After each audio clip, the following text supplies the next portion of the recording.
Russia losing this war, that is not in China's interest. I still believe that we have the values others should accept. These times are over. How do you win a war against a nuclear power? You don't build a future strategic perspective on nostalgia. Professor Eberhard Sandschneider, when I was looking at what you wrote your PhD on, it was about politics and the Chinese military. But later on, you did a lot of research about evolving forms of government, authoritarianism, and democracy. And I have a couple questions for you because it seems like we're in risky times. What have you noticed about how communication is being used to allow countries to move towards authoritarianism? Well, there's probably no decision to move towards authoritarianism. Many authoritarian leaders of today started based on winning democratic elections. That was true for Mr. Putin. That was true for Mr. Orban.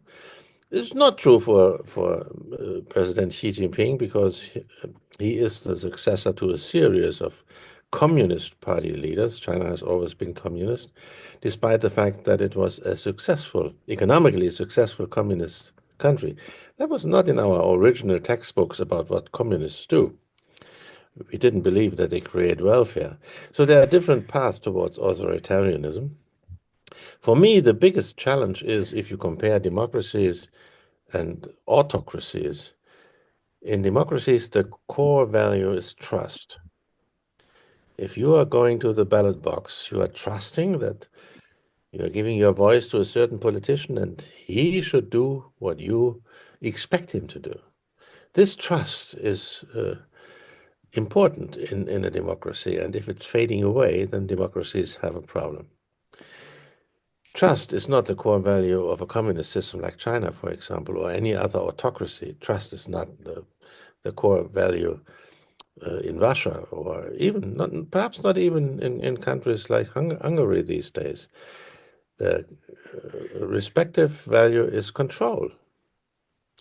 And for me, the big challenge is while in democracies, trust is going down the drain more or less, in autocracies, the ability to exert control is growing, but not politically based, but driven by technology. Face recognition didn't exist 15, 20 years ago. Today, China has face recognition. And I'm betting that the predecessors of Xi Jinping, Jiang Zemin and Hu Jintao, they would have used it if they had had it, but they didn't.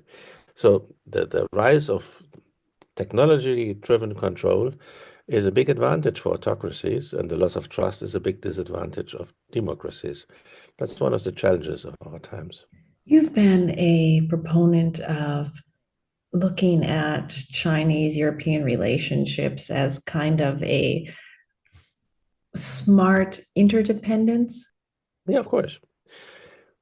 We have become dependent on China, while China has become dependent on us.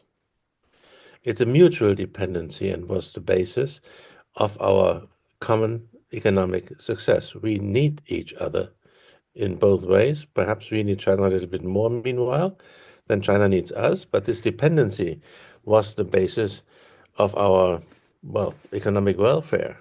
And today we realize that there are risks coming with dependencies. But globalization is based on mutual dependency. You have other markets, you have resources. A country like Germany, we don't have resources. We are dependent on rare earths from China, on cheap energy from Russia, or the greater Middle East, on almost the rest of the world in that respect. Globalization is based on dependencies.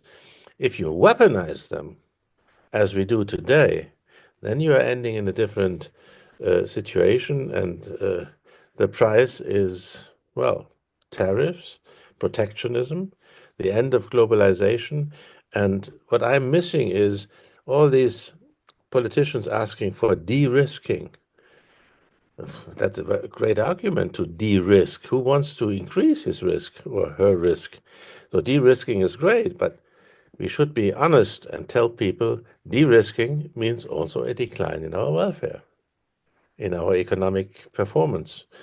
If you do that, then you're at least a little bit more reliable towards your own people. There's a certain predictability of relations with China, and European relations with America have been decidedly less predictable in the last few years. Is it simply a familiarity with an ideology that makes Europe continue to look towards the United States and not towards China? Well, transatlantic relations are suffering from a series of shocks. One has a simple name, Donald Trump. But you see, Germany's business model, while we are speaking, is completely failing. And it was based on four pillars. Pillar number one was guaranteed almost cheap security offered by the United States within NATO. We didn't even believe that we need an army anymore because the US would protect us in case it should be necessary. That was wrong. Pillar number two was cheap energy from Russia. Ouch. Wrong as well. Pillar number three was technological leadership. Gone. Technological leadership today is with China and the US, but not with Europe anymore. And pillar number four was open markets. And as we just discussed, protectionism is preventing open markets from having their usual effect. So Germany will have to reinvent itself, like it or not. And in transatlantic relations, there is a lot of nostalgia, understandable. The US brought democracy to Germany during the Second World War, and we owe a massive amount of stability, security-wise. Think of the Marshall Plan. Without the Marshall Plan, we wouldn't have developed economically as we did in the past. So there's a lot of reason for being nostalgic. But you don't build a strategic perspective, a future strategic perspective on nostalgia. You build it on common interests, and quite obviously, the US has different interests than Europe. Under President Trump, definitely, but also under previous presidents. Obama was using, as we really remember, a pivot towards Asia. Europeans were shocked because it was a pivot away from the Atlantic towards the Pacific. Relatively speaking, normal events in a changing global world order, and this change has been going on for years. We believed after 1990 that we have a unipolar moment and a moment perhaps of Kantian peace even. And today we're realizing that was a dream, and this dream is turning step by step into a nightmare. Analysts look at the United States pulling away from Europe because they want to focus resources on protecting Taiwan. I can imagine that many people in Taiwan are pretty nervous about that because, as you can see in everyday events towards Ukraine, it's extremely difficult to, well, forecast what President Trump will do next. And he has been wavering also on the Taiwan issues. And in Taiwan perspective, as in Europe's perspective, as we just discussed, there's no guarantee that Donald Trump will stand by Taiwan in case it should be necessary. So previous presidents were, well, the most outspoken basically was Joe Biden, who several times said, yes, in case it's necessary, I will send troops, full stop. The White House tried to correct him because strategic ambiguity is a big element in American foreign policy. But Donald Trump, who knows what this guy is coming up with tomorrow morning? No one knows, perhaps not even he himself. So there is an enormous amount of uncertainty in this relationship. Taiwan is intensively trying to increase its military spending in order to deter the People's Republic of China from any kind of military activities towards the island, but that's not a guarantee. On the other hand, uh, for me, it's always remarkable to mention the enormous amount of people-to-people relations, business-to-business relations beneath the level of official policies. If you go for national anthems, for high-ranking political jobs, or questions of dependency or independence, that's a different story. But if you go one level down, when it comes to economic exchange, when it comes to people-to-people exchange on a family basis sometimes, it's an extremely intensive exchange going on between the two sides. So that gives perhaps a little bit hope that sooner or later they might find ways to solve that problem without being militarily aggressive. Whether it means the return of Taiwan to the Chinese mainland is an open question. Finally, it's a matter of people in Taiwan to decide. And as we speak, they are not. Obviously do not agree what they want in the end. So that's an open question historically. By that, you mean internally, there's no real consensus about which direction they'd like to go. Obviously not. The figures have come down considerably for those who want to have a decent relationship with the mainland. They are down to 7% of people speaking out in favor of reunification. But that's also a matter of the threat, the military threat exerted by the People's Republic of China. If I were a Chinese responsible leader in Beijing, I would try to lure Taiwan into coming back and not pressure it into coming back. But that's easier said than done. That's an outsider's perspective. And one has to understand that there are a lot of emotions involved. That's If we're trying to learn from the past, and we were just talking about security guarantees, and if we look at things like the Taiwan Relations Act and the Budapest Memorandum, in today's world, with the peace negotiations going on between Ukraine and Russia, what kind of security guarantees can a country really rely on externally? none. See, Ukraine relied on the fact that by giving up nuclear weapons, they would be safe from Russia, and the Russians guaranteed it. And today, well, contracts are not as important as they used to be. Negotiations are not. What we are doing today is pure power politics. It's deals. And deals in a more sober language translate into blackmail. Donald Trump is blackmailing the rest of the world with tariffs and all different kind of policies in order to make them do what he wants them to do. That is blackmail. And the same is applying to other countries as well. So if you have a contract on the international level, you can only hope that your partner will stick to it, but there's no guarantee. And things change. And when it comes to power, when it comes to economic relations, and that's what we saw in the case of Ukraine.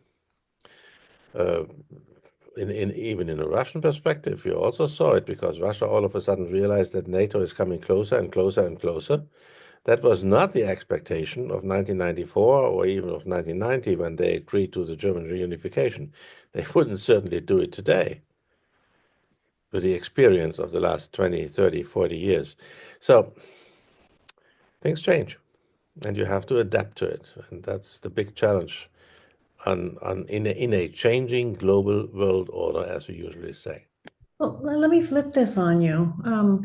You know that China has been leasing major swaths of land in the Russian Far East, and these are also contracts. Could this then eventually lead to an economic annexation of parts of Russia by China, especially because Russia has focused its resources in other places? China is not an imperial country, Western style. It's not aiming at annexing areas. It's absolutely happy of using the resources available in these areas, and that's exactly what's happening. In the geopolitical perspective, we used to always call Russia, the former Soviet Union, and now Russia, the heartland on the Eurasian landmass. That has changed. China is the heartland. China is calling the shots, and the Russians are completely dependent on China's will. And China needs everything when it comes to resources. China is dictating the prices. China is expecting Russia to pay for the infrastructure needed to export resources to China because Russia doesn't have many other choices anymore. A little bit of India, but all the rest of the world is careful not to be confronted with secondary sanctions by the United States. So Russia is completely dependent, and China is absolutely happy with what it gets from Russia. It gets resources. It can deliver Chinese goods. Chinese cars are all, Moscow is full of Chinese cars. So, great story for China, bad for Russia. And as far as I know, Chinese don't even transfer technology to Russia, which is perhaps the biggest problem for Russia's economy in the future, that is cut off from Western technology, not getting access to Chinese technology, and losing out on the most important aspect of technological development for the future. And do you think China is supporting Russia just enough? Like it's been argued that the US and the EU are also making sure that there's not a complete Russian collapse. A weakened Russia is much better than a Russian reset because no one knows what's going to happen. Well, the big thing is cheap energy is important, as you can see in the German economy. When cheap energy was lost, we were shocked for a moment, and our companies are suffering from rising energy costs ever since. So that's a self-interest of many countries to get access to cheap energy, and that's of course also helping Russia. No, weak Russia is not necessarily in our interest. It's still a nuclear power, and that makes a decisive difference. On the other hand, China has no interest whatsoever to see Russia lose this war for its own, not because they love Russia, but because of its own strategic interests. Russia losing this war would mean the West is winning, the US and Europe are winning. That's not in China's interest because Chinese feel the competition and the potential conflict, especially with the United States. And at the same time, as we just discussed, the dependency of Russia is in China's interest. And first and foremost, if Donald Trump would have the opportunity to move his attention from Europe, where he has a little bit to focus on, given the Ukraine conflict, to East Asia, towards Taiwan, towards China, that's not in China's interest to see the US focus coming all on them for obvious reasons. And Wang Yi, the Chinese foreign minister, said it openly a few weeks ago. Russia losing this war, that is not in China's interest. What would be an indication that China had really chosen sides? Well, you see the summit meetings where Donald Trump is traveling to China for an SCO summit. Um, Obviously, China is allowing North Korean troops and military goods traveling through China into Russia. Whatever the Chinese are doing themselves, they're of course not outspoken about it. If they would want to, they could certainly do more. As I said, China has no interest in seeing Russia lose, but China also has no interest in seeing this conflict escalate. And there is, of course, a lot of speculation what back in 2022, uh, during the Olympic Games, when Putin, 2 weeks ahead of the war, visited China, what he might have said to Xi Jinping. And quite obviously, there is a good guess that he said, well, I have a problem for the next 2 weeks. We will take Ukraine and then we start a new game. And obviously, he failed in winning this conflict within 2 weeks. And the big surprise, despite all Western weapon deliveries, is the fact that a military like Russia's is not able to win or to conquer Ukraine within just a few weeks, but getting stuck in the south of Ukraine and not moving anywhere. This is it's not the best performance of a military as we have seen it in the past. So, on the other hand, without China's support, the Russian economy would be in a far worse situation for sure. We've been talking about what's in China's interests, what's in US interests, what's in European interests. And there seems to be, are we going to now be focusing on this is fantastic. You know, often Your that dog. dog bark. That was a Basically, good argument, by the way. Okay. basically, what I want to ask you about is values versus interests, and if it's really two different things. No, because two sides of the same coin. and the idea of many people in Europe who don't have not developed the same threat perception, maybe of what's potentially coming from Russia towards them, and they're fostering ideas of negotiations, and they're looking at things from a more value based. Is there a disconnect there?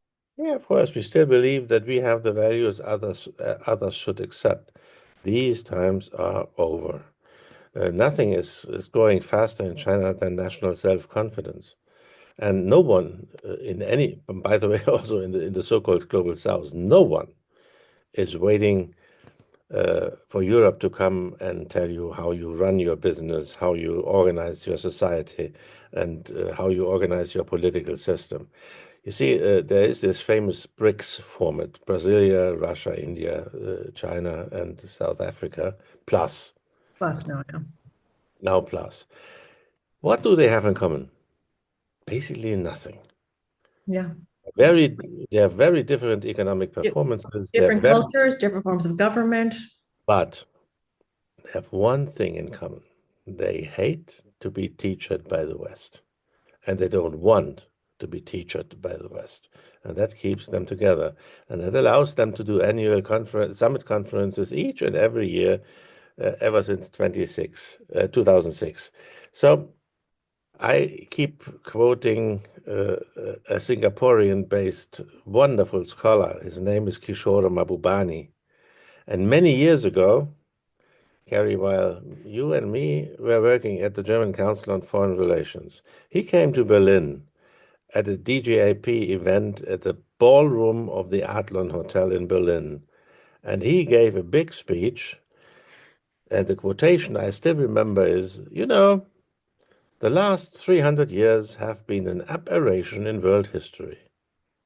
And 400 people, basically the foreign policy elite of Germany at that time, was sitting in the ballroom and no one reacted. And I looked at these faces and thought, hey, didn't you hear the message? Aberration in world history. That's exactly how in China and in all over the global south, people look at the history of the world over the last 300 years. It was dominated by the West, by small countries like Britain and France, and before that, Spain and Portugal, and even the Netherlands. And that's over. The new powers, the US, China, perhaps India, Indonesia, Brazil, South Africa, Nigeria, Egypt, and certainly Turkey, they all believe their time has come. The domination of the West is over. And for us in the West, that's difficult to accept. So, what is going to help us adjust to the new situation? How do we get past this mind frame, the reluctance to do business with China because of how they're treating their weaker population, or the idea that how women are provided with educational opportunities in places in Africa? How do we get past this and be able to look at the future in a different way, in a functional way? Learn and change perspectives. Easier said than done. I'm absolutely, I know that, but change perspectives begins with the insight that in Europe, in the European Union, you still live on an island of happiness when it comes to the level of welfare, health, uh, even the economic situation, living standards, wherever you look. Europe still is an island of happiness compared to many, many other parts of the world. So that's where we are starting from. And my personal, or I once wrote a book about the successful decline of Europe, which is based on a metaphor. It's a mountaineering metaphor. If you are going up on the mountain and you are on top, you are halfway only. Only if you are getting down safely, you have the mountain. Before that, the mountain has you. It's easier said than done to accept that in a global perspective, but learning to adapt to these global changes peacefully, cooperatively, will help each and everyone. And See, even in a longer historical perspective, the old Roman Empire doesn't exist anymore. But whenever you are traveling on roads in Europe, you are traveling on those roads which were first built by the Romans. People are still living great lives, despite the fact that they are not living in superpowers or regional powers or major powers even anymore.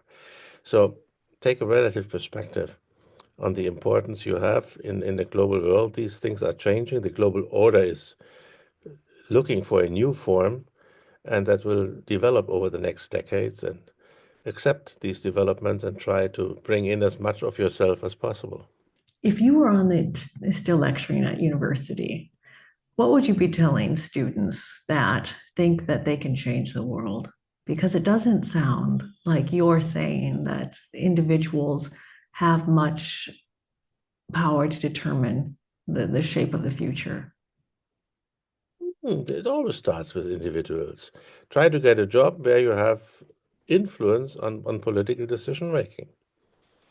And many of my students, uh, they went into the offices of members of parliament, and at 7 o'clock in the morning, they were sitting in the situation discussion of what's going to happen today. So they have a lot of influence. Be patient and try to exert as much influence as you can. It's very simple. And some people have more, some have less. That's the normal way of life. And as a woman, there are still structural disadvantages, even in the European context. And I'm a little bit concerned because what I'm hearing from you, we're going down the mountain, the playing field is leveling. And does that mean groups that have had structural disadvantages are going to do worse? If you think you still have a structural disadvantage, that will change. I'm taking, given my age, a longer perspective. And I remember when I was a young scholar aiming at becoming a professor, in my profession, about 6% of jobs were held by women. 6. And where are we today? Almost half, if not more, depending on the subject. It's perhaps a little bit more in social sciences, still a little bit less in natural sciences or in engineering. But this is a trend which takes time. And if looking back on my whole life, the role of woman has dramatically changed to the better. You think Dramatically. you think I'm too impatient? I mean, in Germany, the pay gap is still, it's Yeah, women but only earn being like patient is 87. a bad advice to anyone like you who is in the middle of life and wants to see things change. But if you're taking a longer and a distance perspective, things do change. They take time. Sometimes you have political initiatives. Sometimes it's just a social change. But the role of women in modern society has dramatically changed to the better. We are certainly not there where we want to be, but wow, what a progress. If I'm looking back over the last 50, 60 years, in the early 60s, my goodness, where were women in Germany were even not even allowed to decide whether they want to work or not. Have bank accounts. That's within one lifetime. So within the next 20, 30, 40 years, there will be further progress. So speaking to you as a male, that is easy for me to say such sentences.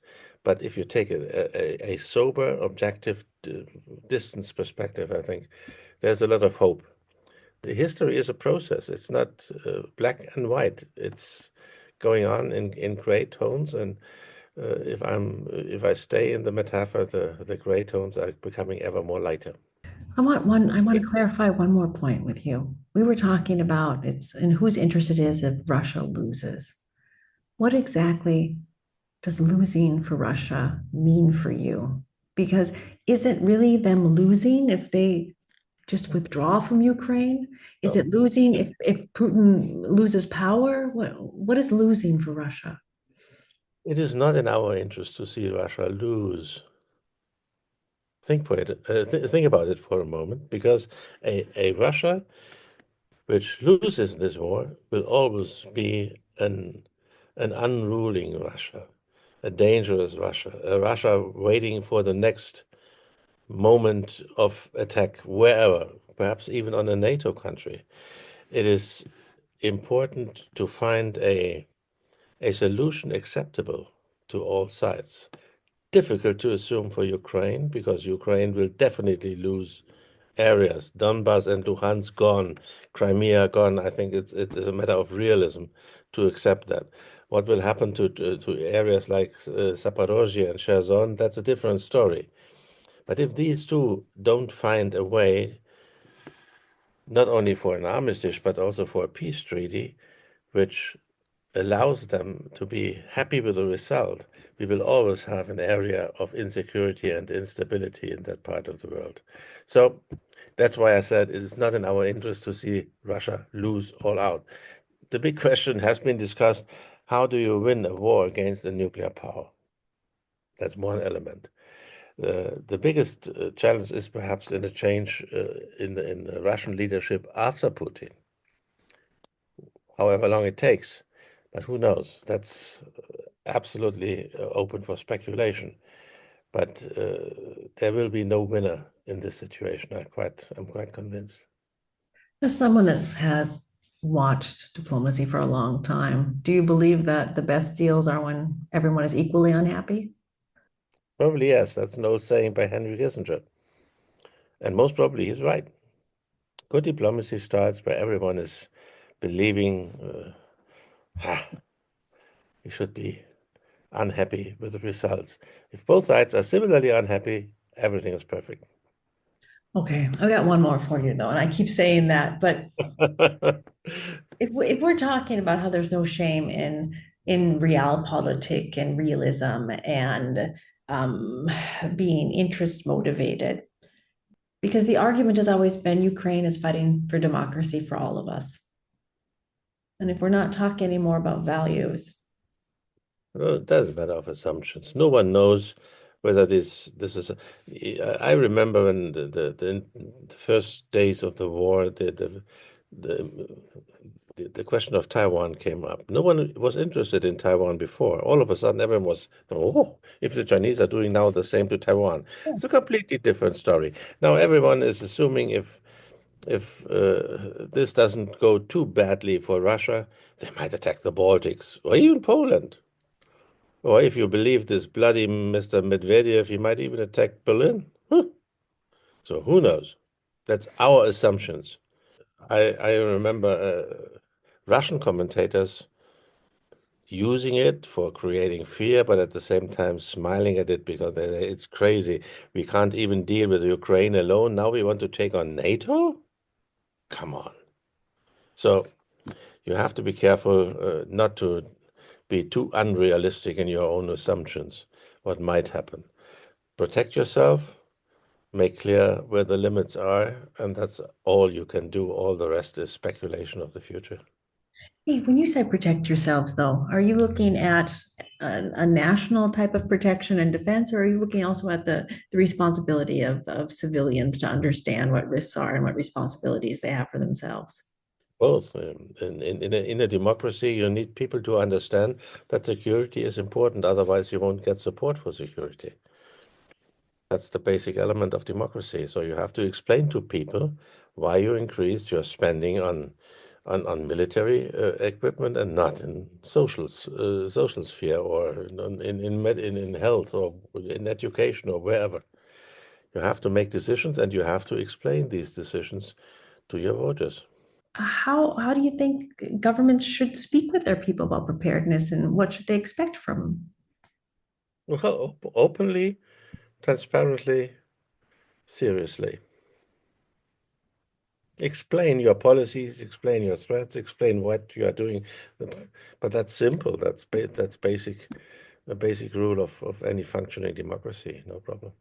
And Okay, it's different from country to country. a lot of people don't want to hear the scary things, Yeah, but they have to. but politicians also want to get reelected. Remember what I said on trust? You have to do the trust game. Professor Eberhard Sandschneider, you're an expert on a lot of things. Thank you for your Thank you, input. Carrie. Thanks a lot.